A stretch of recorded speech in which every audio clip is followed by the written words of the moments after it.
প্রথমে আমি কেটে নিয়েছি, এরপরে আনারসের ভিতরের যে পাল্পগুলো আছে সেগুলো কাঁটা চামচ দিয়ে পুরোটাই তুলে নিব। আমি এই যে পাইনাপেলটা কেটে যে কাজটা করেছি সেটা হচ্ছে ভিতরের পাল্পগুলো বের করে নিয়েছি। কারণটা হচ্ছে যে আমি যে রেসিপিটা করব সেটা এটাতেই সার্ভ করব। প্রিয় বন্ধুরা, আসসালামু আলাইকুম। Afratun Nahar's kitchen YouTube channel থেকে আপনাদেরকে অনেক অনেক শুভেচ্ছা, স্বাগত এবং ভালোবাসা জানাচ্ছি। ইন্টারন্যাশনাল পাইনাপেল ডে উপলক্ষে পাইনাপেল দিয়ে যেসব রেসিপি আমি আপনাদেরকে শেয়ার করছি, এরই ধারাবাহিকতায় আজকে যে রেসিপিটি আপনাদেরকে দেখাবো সেটি খুবই মজাদার একটি পাইনাপেল কারি। পাইনাপেল দিয়ে যে কারি তৈরি করা যায় এটা আমরা সবাই জানি। পাইনাপেল দিয়ে জুস, ডেজার্ট এবং বিভিন্ন ধরনের কারিও তৈরি করা যায়। আজকে যে কারিটি আমি তৈরি করব সেটি হচ্ছে আনারস চিংড়ি, মানে পাইনাপেল প্রন বা শ্রিম্প পাইনাপেল, যাই বলেন না কেন। আনারস দিয়ে চিংড়ি মাছ রান্না, সোজা ভাষায়। তো কিভাবে আমি রান্না করেছি, প্রথমে আমি এখানে আনারস আছে, দেখতে পাচ্ছেন যে খুব সুন্দর আনারস। এই আনারসটাকে আমি প্রথমে কেটে নিব এবং এর ভিতরের যে পাল্প সেটা বের করে নিব। এরপরে যে উপকরণগুলো আছে, এই যে পাল্প আমি বের করে নিয়েছি, আপনারা দেখতে পাচ্ছেন চিংড়ি মাছ এখানে আছে, হেডলেস করে নিয়েছি এবং এর ভিতরে যে ভেনটা থাকে সেটাও আমি বের করে নিয়েছি। আর হচ্ছে এখানে যে উপকরণ, আমি খুবই সামান্য উপকরণ দিয়ে আমি এটা তৈরি করতে চাই।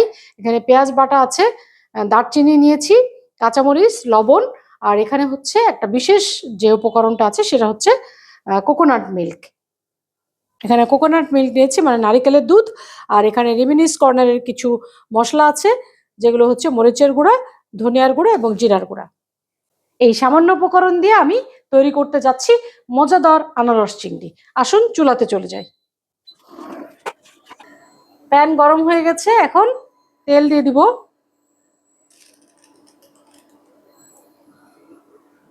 3 টেবিল স্পুন তেল দিয়ে দিলাম। এরপরেই দারচিনি আমি এখানে 3টা টুকরা দিয়ে দিলাম। দারচিনিটা একটু ব্রাউন কালার হলেই আমি চিংড়ি মাছটা দিয়ে দিব।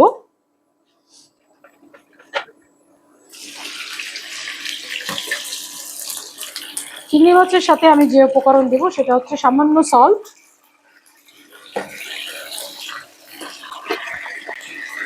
আর মরিচের গুঁড়া, লাল মরিচের গুঁড়া।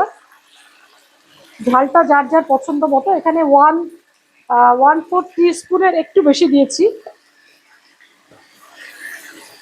এরপরে দিব ধনিয়ার গুঁড়া 1 টিস্পুন এবং জিরার গুঁড়া 1 টিস্পুন। হালকা সতে করে নিব, কারণ আমরা জানি যে চিংড়ি মাছ খুব বেশি রান্না করলে এটা শক্ত হয়ে যায়, আমরা সফট রাখার চেষ্টা করব। এরপরে দিয়ে দিব পেঁয়াজ বাটা।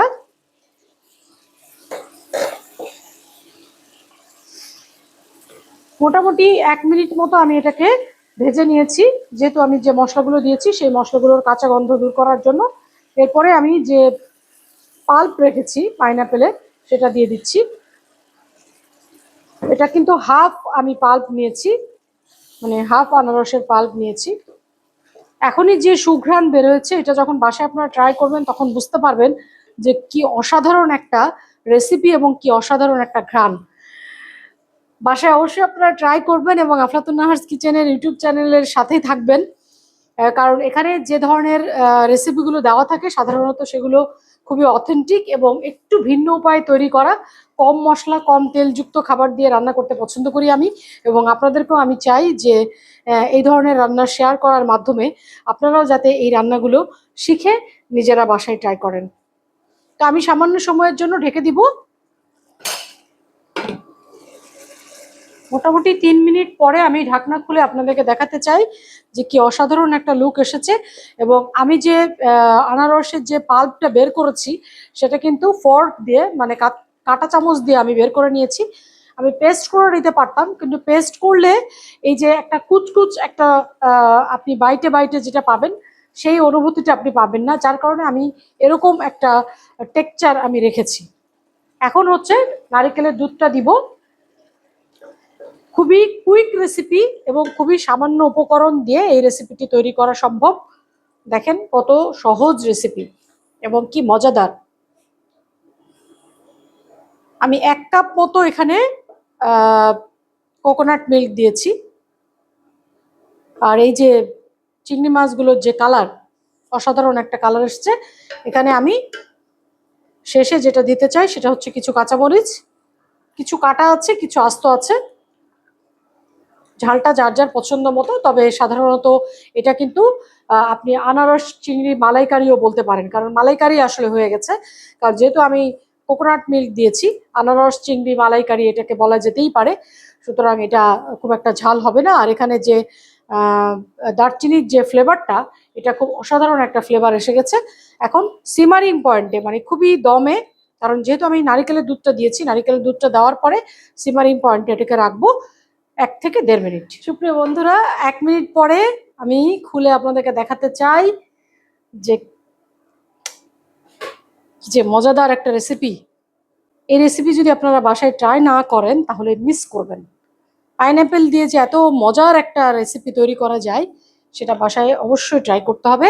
আর আনারস আমি যেহেতু এভাবেই রেখেছি, আপনাদেরকে প্রথমেই বলেছি, তো এখানে আমি সার্ভ করতে চাই।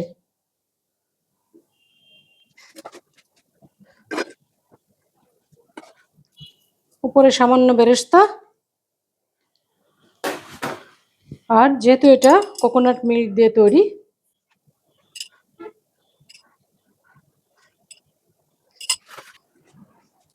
সুপ্রিয় বন্ধুরা, কেমন লাগলো আনারস চিংড়ি মালাইকারি, তাই না? কারণ এত সামান্য উপকরণ দিয়ে এত অসাধারণ রেসিপি তৈরি করতে হলে আপনাকে কিছুটা ইনোভেটিভ আইডিয়া দিয়ে এই রেসিপিগুলো চিন্তা করে তৈরি করতে হবে। আর এই রেসিপি তৈরি করার জন্য একদম কম সময়, কম উপকরণ এবং কম, কি বলবো, পরিশ্রম আপনাদেরকে কাজে লাগাইতে হবে। শুধু একটু বুদ্ধি, তাই না? আর আনারস সম্পর্কে আমি বিস্তারিত তথ্য আপনাদেরকে পূর্ববর্তী রেসিপিগুলোতে দিয়ে দিয়েছি। আপনারা অবশ্যই ইন্টারন্যাশনাল পাইনঅ্যাপেল ডে নিয়ে যে রেসিপিগুলো আমি আপনাদের সাথে শেয়ার করেছি সেগুলো অবশ্যই আপনারা দেখবেন। কারণ এই রেসিপিগুলো যদি আপনি না দেখেন তাহলে বুঝতে পারবেন না যে আমরা ইন্টারন্যাশনাল ডেগুলো যখন সেলিব্রেট করি তখন আসলে এই আন্তর্জাতিক মানের যে ফুড, সেই ফুড ইন্ডাস্ট্রিকে আমরা যত বেশি চর্চা করব এই ধরনের রেসিপির মাধ্যমে, ততই আমাদের এই ফুড ইন্ডাস্ট্রি উন্নত থেকে উন্নততর হবে, এবং সেটি আমাদের মতো রন্ধনশিল্পী বা শেফদের মাধ্যমে। সুতরাং আমরা যারা ফুড ইন্ডাস্ট্রিতে কাজ করছি এবং যারা ফুড লাভার, তাদের জন্য আমি বলবো যে আপনারা ইন্টারন্যাশনাল ডে সেলিব্রেশনের মাধ্যমে দিনটিকে উৎসবমুখর এবং স্মৃতিমুখর করে রাখবেন। আফলাতুন নাহারস কিচেন ইউটিউব চ্যানেল সবসময় চেষ্টা করে ডেগুলো সেলিব্রেট করার জন্য। আপনারা সাথে থাকবেন, তাহলেই দেখতে পাবেন যে সুন্দর সুন্দর রেসিপি এই চ্যানেলটিতে আছে। আপনাদের সবার জন্য আমার অজস্র ভালোবাসা। স্টে ব্লেসড, ইট হেলদি।